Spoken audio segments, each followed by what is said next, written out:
Bonjour à tous les dropshippers. Donc aujourd'hui, on va voir pour cette nouvelle vidéo comment améliorer la croissance sur son store et déterminer là où ça bloque. Alors moi par exemple, j'utilise un framework qui s'appelle, c'est un framework très connu en marketing, notamment en growth hacking, qui s'appelle AARRR. Alors on va le détailler ce framework là. Pourquoi on va le détailler? Parce qu'il est extrêmement utile quand vous faites du business sur Internet, notamment dans les stores et notamment dans la vente de produits. C'est un framework universel connu par le milieu des startups et il est vraiment essentiel de le connaître. C'est pour ça que je vais vous le partager avec vous aujourd'hui. Donc, on est parti. Alors, le framework. Framework AARRR. OK. Donc, qu'est-ce que ça veut dire? Donc, on va faire un petit entonnoir avec le petit stylo, un petit entonnoir, et on va dire que cet entonnoir-là, c'est votre store. OK. Là, il y a votre produit. Donc, on va mettre produit. Alors, on va reculer ça. Là, on va mettre... Alors, on va détailler les lettres juste après. Là, on va mettre la première lettre ici. On va mettre ça très bien. A comme acquisition. Donc, l'acquisition, c'est quoi? C'est attirer de nouveaux clients. Ok. Comment on attire de nouveaux clients sur son store? Ça, vous connaissez très bien. C'est la publicité Facebook, Pinterest, la publicité Pinterest, Instagram, email, SEO, etc. Donc, on va prendre le petit stylet. On va mettre que ça, c'est nos nouveaux clients qui arrivent. Boum. Maintenant, on va détailler encore plus. On va dire que l'acquisition, sur ce framework-là, on a en publicité Facebook 1000 utilisateurs qui sont, voilà, qu'on a targetés et qui sont intéressés par le produit. Alors, sur ces 1000 utilisateurs, on va dire qu'on les a payés 5 € en publicité Facebook. Et on va dire aussi que les 1000 utilisateurs, c'est 100% de notre trafic. OK? On va dire qu'on n'utilise que Facebook Ads. On va simplifier le tout. Maintenant, le deuxième A, c'est activation. Activation. Donc l'activation, c'est comment vous persuadez les utilisateurs à acheter votre produit. Okay? Comment vous les activez? Alors, vous les activez par votre page de vente, votre marketing. Il faut qu'ils cliquent. La première activation que vous avez sur une publicité Facebook, c'est le fait qu'ils cliquent. Ils cliquent sur votre pub. OK. Et maintenant, il faut qu'ils achètent. Donc, l'activation, ça se mesure comment? C'est le sign-up, c'est le taux de clic sur la publicité, le fait qu'il arrive et qu'il achète. Okay, la fin de l'activation, c'est le purchase, donc l'achat de panier. Donc on va mettre activation. Comment persuader l'utilisateur à acheter votre produit. Sachant que l'activation se mesure aussi par l'expérience utilisateur. Okay, si vous avez une mauvaise expérience utilisateur sur le site, si vous ne savez pas vendre un produit et que le marketing est mal fait, ou que la page de description est mal faite, ou que votre site n'est pas professionnel, vous ne pourrez pas activer. Donc ça permet déjà, sur ces deux étapes, de savoir si le problème vient de l'acquisition ou si le problème vient de l'activation. Si vous n'arrivez pas à activer, il n'y a pas 50 problèmes. C'est soit votre publicité, soit votre site. Okay, généralement, c'est la publicité. Parce que les gens savent activer, parce qu'ils font un site pas trop mal. Et si vous n'arrivez pas à activer, c'est possible que ce soit votre produit. Ce n'est pas un produit gagnant, votre produit est mauvais.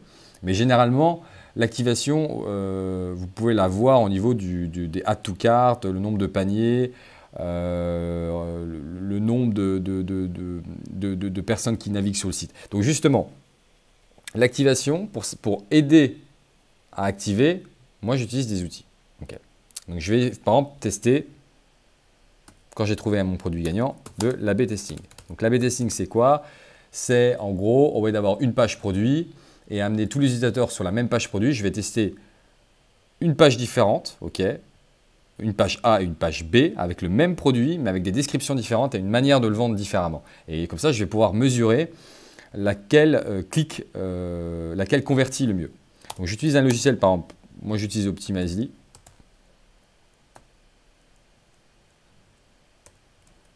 Je ne sais même plus comment l'écrire. Optimizely. Je ne suis pas sûr, attends, je vais regarder.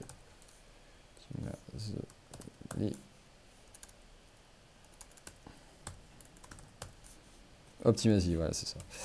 Ok, moi j'utilise Optimizely. Alors c'est payant du coup. Sinon, vous pouvez utiliser un outil qui est formidable qui s'appelle Hotjar. Alors Hotjar, ça permet de recorder vos clients.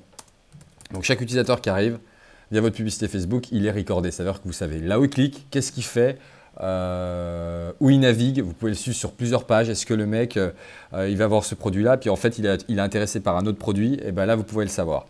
Il y a aussi un système de heat maps. Alors, heat maps, c'est quoi? C'est pour savoir,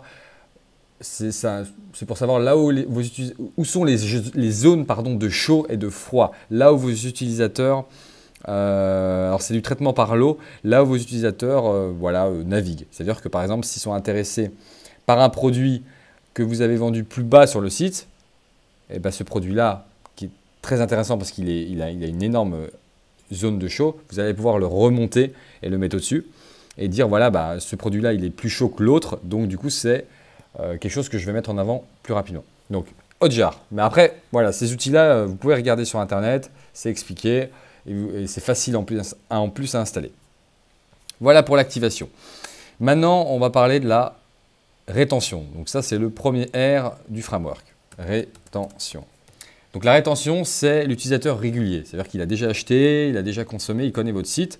Vous avez son email et le but, c'est de le faire revenir. Pourquoi? Parce que généralement, l'argent, il est dans l'activation et il est dans la rétention. Ça, c'est les deux étapes où il faut vraiment être obsédé par ces deux étapes-là. L'activation et la rétention. Parce qu'on peut avoir une faible acquisition, donc avoir très peu de trafic, mais avoir une grosse rétention. Et c'est ce qu'il y a de mieux en fait. Parce que généralement, il y en a, ils ont une énorme acquisition, ils ont 10 000, 100 000 utilisateurs qui arrivent et il y a 2% de conversion. Et en fait, c'est nul. C'est comme un panier, vous voyez, un panier percé. L'eau, elle s'écoule et au final, il n'y a aucune rétention. Alors que l'argent, il est dans la rétention, généralement. Donc la rétention, comment on travaille ça? On peut travailler ça par proposer des nouveaux produits, par exemple, tout simplement. Ou la base d'email, les emails, l'emailing. Donc, par exemple, vous lancez un nouveau produit, vous faites un code promo de 10% et vous contactez les utilisateurs qui ont déjà acheté sur votre site. Sinon, en rétention, les blogs, donc le blogging, ça marche vachement bien. Il y a aussi les réseaux sociaux, ça permet de faire revenir les utilisateurs, des jeux concours, etc. Alors ça, je vais pas trop aller trop loin sur le truc parce que ça, c'est des trucs quand tu commences à avoir des stores conséquents, quand il y a pas mal d'utilisateurs, etc. Donc, on ne va pas trop s'attarder dessus. Après, le deuxième R, c'est référence. Et franchement, référence, c'est très puissant quand c'est mis en place. Alors, c'est quoi la référence? C'est inciter à inviter d'autres utilisateurs. Exemple, moi, ce que j'avais fait pour un de mes stores, j'avais dit à mes utilisateurs qui étaient ici en rétention, je leur avais dit, j'ai envoyé un email, je leur ai dit écoutez, je vous offre un code promo, donc j'ai noté code promo, 10%, et si vous me parrainez ce code promo, à chaque utilisateur qui achète mon produit, en passant par votre code promo, vous gagnez encore 10%. Et j'avais des utilisateurs qui avaient partagé le code promo, qui avaient dit à leurs potes achetez, et lui, il avait le produit gratuit. Donc ça peut être une technique, ça c'est quand même une technique de parrainage. Ok? Et ça c'est très intéressant, c'est très puissant quand c'est bien fait. Pourquoi? Parce que les amis de les vendeurs, les gens qui achètent sur ton site, ils ont des amis et généralement nous on marche en contexte et en normes sociales. Moi je baigne dans l'e-marketing et dans l'entrepreneuriat et dans le design. Mes potes ils baignent dans le même domaine que moi et je fréquente des gens qui sont dans le même domaine. Voilà pourquoi c'est très puissant. Le dernier, eh ben, c'est les revenus. Okay, donc les revenus sur un store, c'est par exemple l'amélioration des taux de conversion des clients, des abonnés, augmentation du revenu moyen des utilisateurs. C'est des choses qu'il faut calculer. Vous ne pouvez pas lancer un business en vous disant « Bon, bah alors on va voir acquisition utilisateur, on va regarder le revenu. » Non, il faut être obsédé par ce framework et toujours améliorer vos revenus, vos taux de conversion, comme j'ai dit, votre panier moyen, etc. Ça, c'est important. Donc, revenu, c'est taux de conversion des clients. Okay. Augmentation, on va mettre du panier moyen des utilisateurs qui arrivent sur votre site ou des utilisateurs qui ont déjà acheté sur le site. On peut segmenter cette partie-là.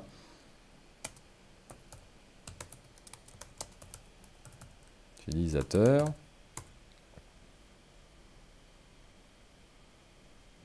Voilà. Donc, alors c'est un peu brouillon mon truc, j'ai un peu foutu le bordel dans mon schéma, mais c'est vraiment pour vous expliquer alors, là où ça bloque et comment vous pouvez, on va dire, avoir des étapes sur votre store pour savoir là où vous en êtes. Et ça moi, ça m'a beaucoup aidé. Par exemple, pour l'acquisition, vous savez que vous avez dépensé tant et qu'il y a tant d'utilisateurs et vous savez combien vous en avez activé. Généralement, si sur 1000 utilisateurs, vous avez fait quoi vous avez fait peut-être 5, 10 ventes, eh ben, il faut être obsédé et optimiser votre ciblage au maximum pour pouvoir retargeter et activer d'autres utilisateurs qui ont potentiellement vu votre annonce. Donc l'activation, elle fait aussi partie, voilà, il y a cette partie retargeting. Alors pour ceux qui ne savent pas retargeter, c'est en gros, c'est l'utilisateur qui a déjà vu la pub et qui a juste vu la pub et qui a cliqué et qui n'a pas acheté. Et ben vous allez retargeter, par exemple, la personne a fait un add to cart, donc il a fait un ajout au panier et voilà, il s'est barré. Et ben derrière, vous allez envoyer une publicité très ciblée en lui disant « Hey, tu as oublié ton produit dans ton panier ». Donc voilà, ça vous permet mettre des pourcentages sur l'activation. Vous pouvez dire il y a 10% enfin, il y a une conversion de 10% par rapport aux utilisateurs. Donc il y a, j'ai dit n'importe quoi, mais 100 utilisateurs qui ont acheté votre produit.